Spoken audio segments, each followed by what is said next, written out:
Assalamualaikum warahmatullahi wabarakatuh. Alhamdulillahirabbil alamin. Assalatu wassalamu ala asrofil anbiya'i wa mursalin wa ala alihi wasahbihi rasulillah ya jamaah. Amma ba'du. Perkenalkan, nama saya Erin Rahmadani dengan NIM 22 14 04 0019. Jurusan Tadris Matematika, Fakultas Tarbiyah dan Keguruan. Di sini saya akan menjelaskan hadis tentang nikmat yang terabaikan untuk mata kuliah hadis terbaru. A'udzu billahi minasy syaithanir rajim. Bismillahirrahmanirrahim. Ana ibni Abbasin radhiyallahu anhuma qala an-nabiyyu sallallahu alaihi wasallam ni'matani maghbunun fihima kasirun min nasi as-sihatun wal faraghu. Sebelum masuk ke dalam penjelasan yang lebih rinci, saya akan membacakan arti perkata hadis tersebut. An ibni Abbasin, dari Ibnu Abbas radhiyallahu anhuma, semoga Allah meridhoi. Qala, ia berkata, qala an-nabiyyu sallallahu alaihi wasallam, telah bersabda Nabi sallallahu alaihi wasallam, ni'matan, dua nikmat, maghbunu, dilalaikan, fihima, pada keduanya, kasirun, banyak, min nasi, dari manusia, as-sihatun, yaitu sehat, wal faraghu, dan kesempatan.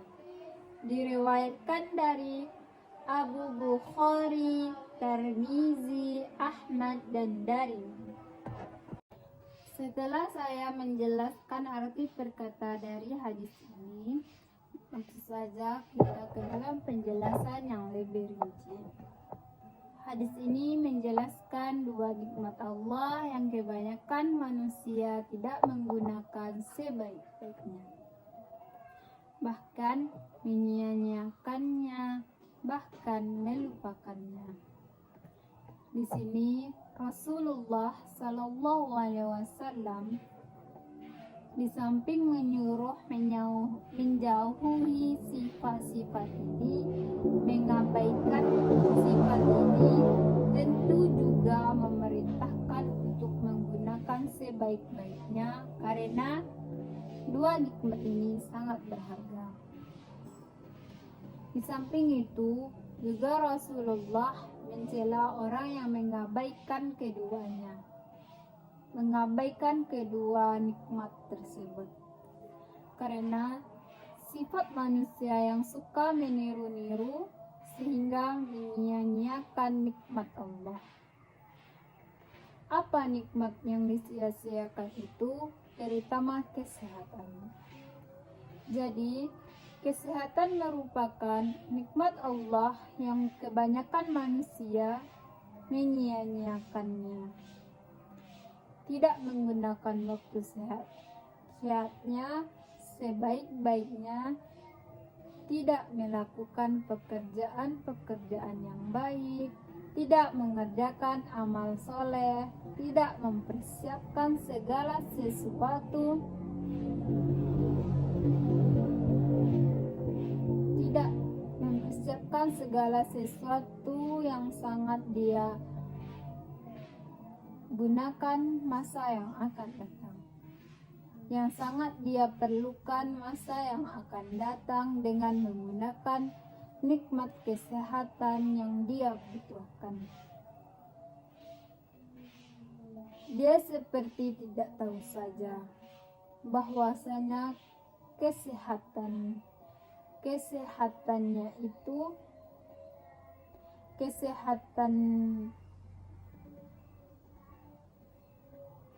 bahwa kesehatan dia butuhkan dia gunakan tidak pada tempatnya, dia hambur-hamburkan. Nanti baru sadar bahwa kesehatan itu sangat berguna setelah dia sakit. Anehnya, ketika sakit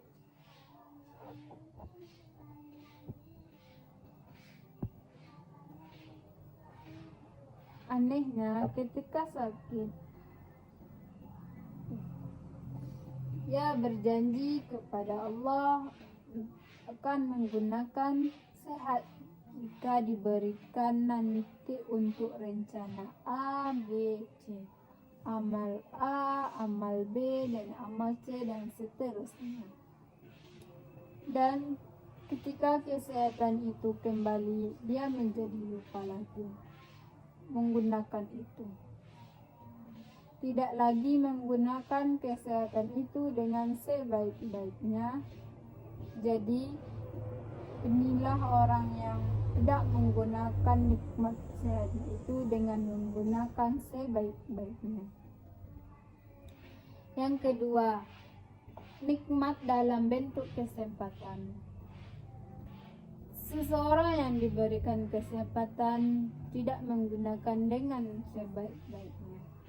Ketika hilang kesempatan itu, baru menyesali kenapa ketika kesempatan itu ada, dia tidak menggunakan sebaik-baiknya.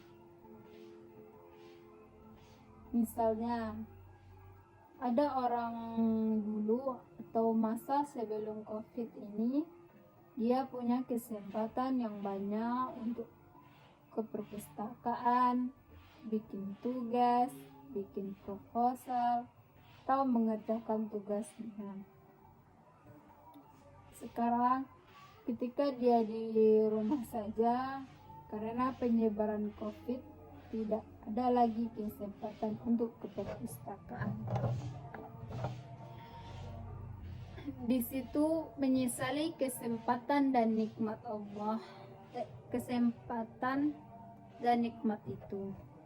Jadi di sini Allah mengingatkan melalui Rasulullah Sallallahu Alaihi Wasallam, manusia itu menggunakan nikmat kesempatan sebaik-baiknya. Kemudian yang menambahkan kesempatan,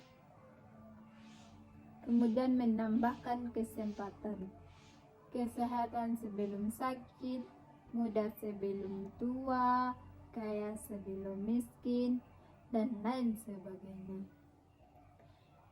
Itulah merupakan nikmat-nikmat Allah yang harus digunakan.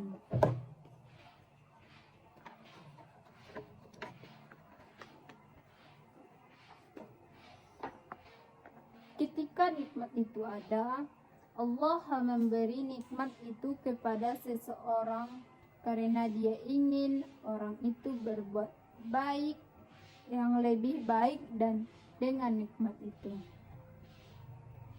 Penjelasan yang kedua yaitu kaitan hadis ini dengan pendidikan. Hadis ini menjelaskan tentang prinsip pendidikan, di mana pendidikan itu adalah membawa mengantarkan kepada yang lebih baik. Di antara yang diingatkan ini adalah jangan sampai seseorang menjadi susah hidupnya karena menyia-nyiakan nikmat Allah yang penting ini. Kemudian di sini prinsip pendidikan yang disebutkan bagaimana seorang itu menyadari perbuatan yang mereka lakukan, kemudian memperbaiki dirinya. Baiklah, mungkin sampai di situ penjelasan hadis tentang nikmat yang terabaikan. Semoga kita mensyukuri nikmat Allah Subhanahu wa Ta'ala. Assalamualaikum warahmatullahi wabarakatuh.